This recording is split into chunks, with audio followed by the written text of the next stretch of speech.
Okay, back here, we're gonna now use a standard negative insert. TNMG 221 triangular insert on this piece of pre-hard 4140. Now we're going to have to tame things down considerably here, and it can't be running at 4,000 RPM using a regular insert. And I got something interesting to show you that I can real quick. So let's get going on that. I'll get you over here looking at it. Okay. That's not too bad, I don't think. Okay. Let's start up. Whoop. Slip my finger. There we go.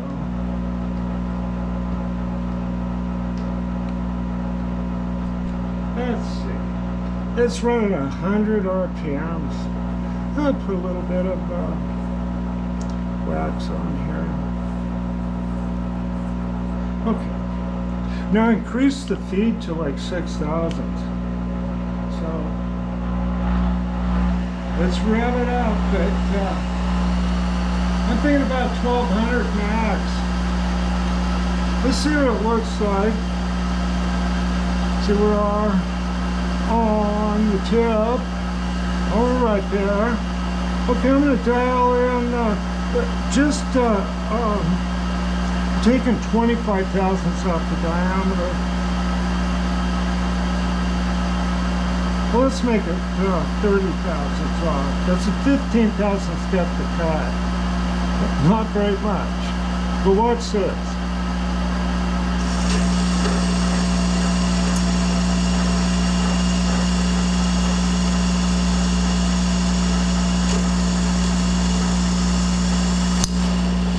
Whoa.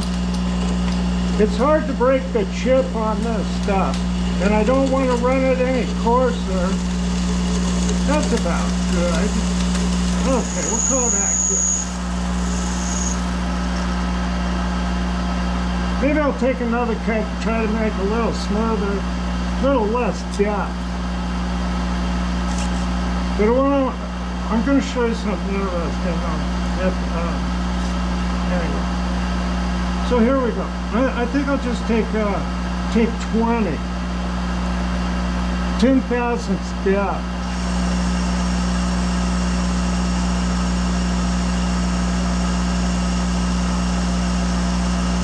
It's even sparking a little bit at that speed, but that's okay.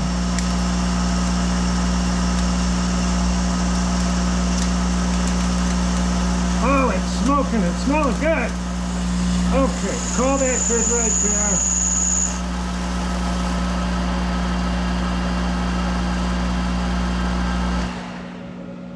Yow! I'm gonna grab some of this stuff with a pair of pliers, tug it off.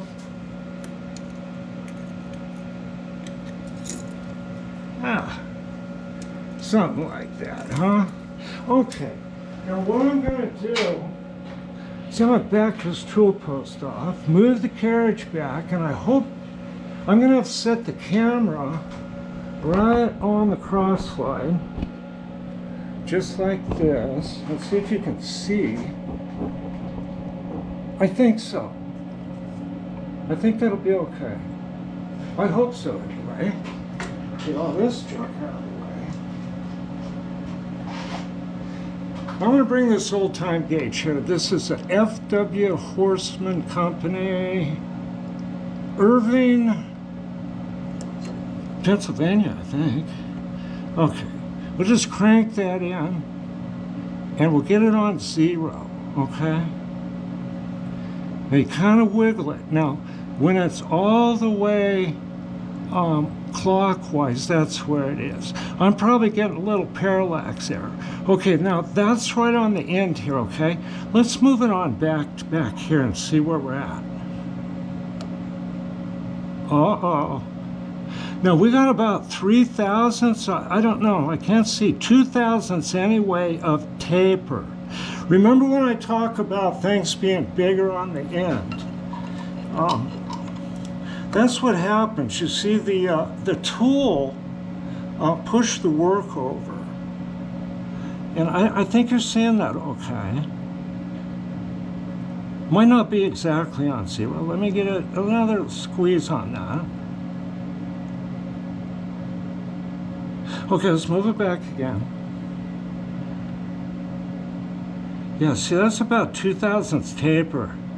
Now, when I was using the finishing tool, I was getting less than 2/10 taper. I just wanted to point that out about this spindle deflection. Okay. Now, one of the things about this machine is I think it's ridiculous to use this type of tool in it, you know, very much. And I showed you that I can take this chuck on over here to this old dinosaur, and it runs quite happily. And the work is within a 1/10 of a thousandth true coming over here. So it makes much more sense to do any kind of roughing cut over here on this old worn machine, right?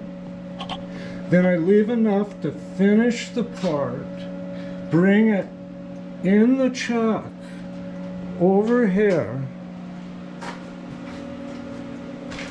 and finish it. And it saves wear and tear on this wonderful machine. You know, there's no reason to go back and forth and rough this thing out like that. And you got to think about how much RPM drop you're going to tolerate.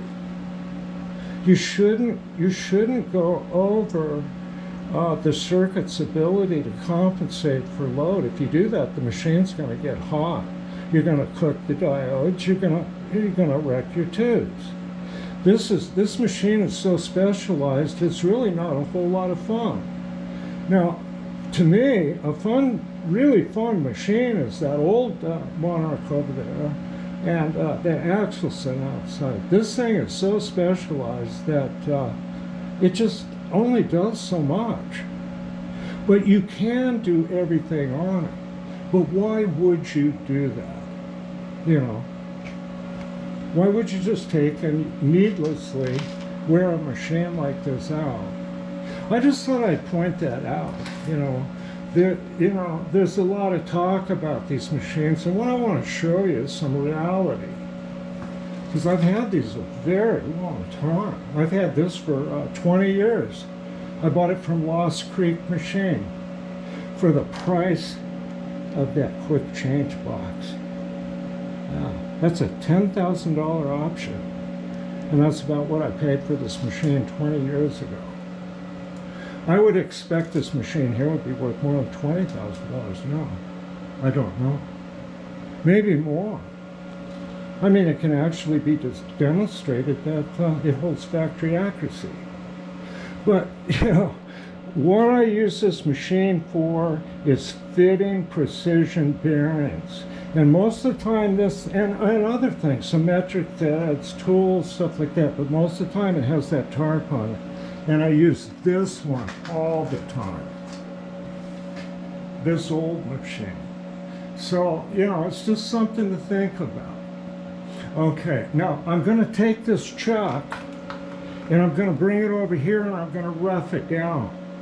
And then we're going to go back and forth a little bit with finishing tools and work on hitting a target diameter and controlling taper.